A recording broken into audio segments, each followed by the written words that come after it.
Hello and welcome to Smoses and Popcorn. Today is the official day that all the Oscar nominees have been announced. So we're going to go through all 23 categories and discuss them. Now, first category is going to be Best Picture. There's no clear frontrunner, but I'm hoping for Everything Everywhere All at Once to win. But it looks like it's going toe-to-toe with Tar and Banshees of Inisherin. Personally, for an association that loves movies that are about making movies, I'm a little bit peeved that Nope and Babylon were not included on this list, despite the fact that a whole lot of other movies were on this list that I don't consider Best Picture, but I digress. Best Actress in a Leading Performance, I really, really wanted to go to Michelle Yeoh, but there's a chance it might go to Cate Blanchett. We don't know, but I'm hoping for Michelle.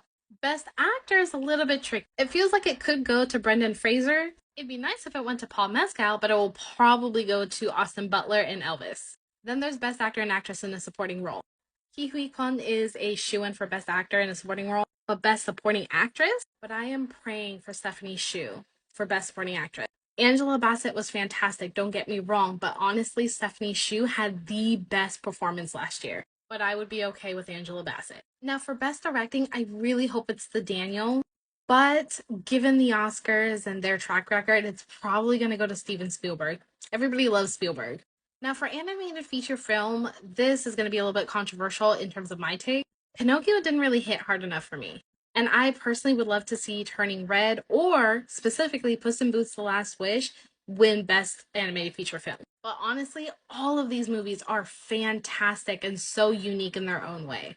They definitely prove that animation is a fantastic medium. These are going to be the nominations for Best Animated Short Film. I haven't seen any of these, but it's my goal to go ahead and just watch all of them. And if you've seen any of them, let me know what you think. The same also applies to Best Short Films that were live action. And these are all the nominees. Don't know who's going to win. These are the nominations for Best Documentary in a Feature Film and then Best Documentary as a Short Film. I also have not seen any of these, hoping to see some of them at least. And finally, Best International Feature Film. I haven't seen any of these. I know that people are going to be upset because RRR was snubbed. Keep in mind that India was supposed to submit a film. They did not submit the movie RRR to the Oscars. Instead, they submitted Last Film Show. Unfortunately, Last Film Show is about 2 years old, so I don't think that it was ever going to be considered. But that doesn't mean that none of these movies deserve to have been nominated for Best International Film. I'm going to be doing a second video in terms of the technical nominations for the Oscars, so be sure to like and follow for part 2. Hello, welcome to Smokes and the Popcorn, and welcome back to me going through all the Oscar nominations. In this video, I'm going to be focusing on all of the technical nominations since there are so many of them, and you can still check out my video on all of the other nominees for Best Actor, Actress, Picture, so on and so forth. Alright, let's get started. So, Best Adapted Screenplay and Best Original Screenplay. For Adapted, I would personally, this is a shot in the dark, I would love to see Glass Onion win, but it probably won't win. I feel like it might go to Top Gun, but who knows, honestly. I feel like that particular list is a little bit of a mess. As far as original screenplay goes, I am just hoping for Everything Everywhere All at Once to sweep, including this particular award. But aside from Triangle of Sadness, I think any of these movies could really win Best Original Screenplay.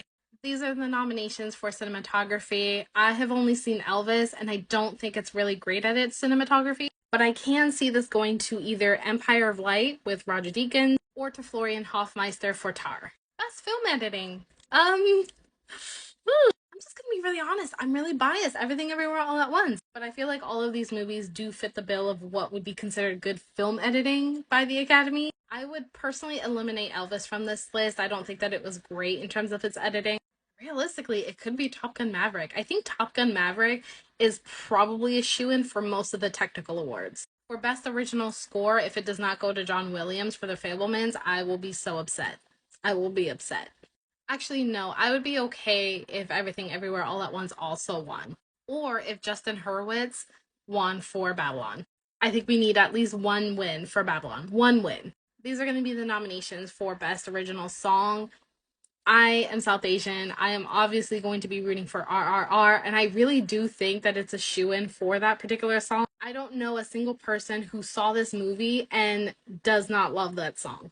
I don't know who I would prefer for production design or visual effects, but I feel like it's going to go to Avatar: Way of Water. Like, I just can see the Academy trying to at least reward that movie for something. I have my gripes with the movie. I have my gripes with Jimmy Cam. And that's all I will say. If the Batman could win Best Sound, I would be all for it. Makeup and hairstyling and costume design will probably go to Black Panther Wakanda Forever. However, costume design, I would love for it to go to Everything Everywhere All at Once. Have you seen Stephanie Shu's outfits in that movie? Have you seen them? Anyway, either movie would be great to win. But those are all the nominees for this year. The Oscars are going to be airing on ABC March 12th. So tune in. Let me know what your thoughts are on all of the nominees. And be sure to like and follow for more movie and TV content, especially when it comes to the Oscars, because I will be watching as many movies as I can to lead up to the Oscars.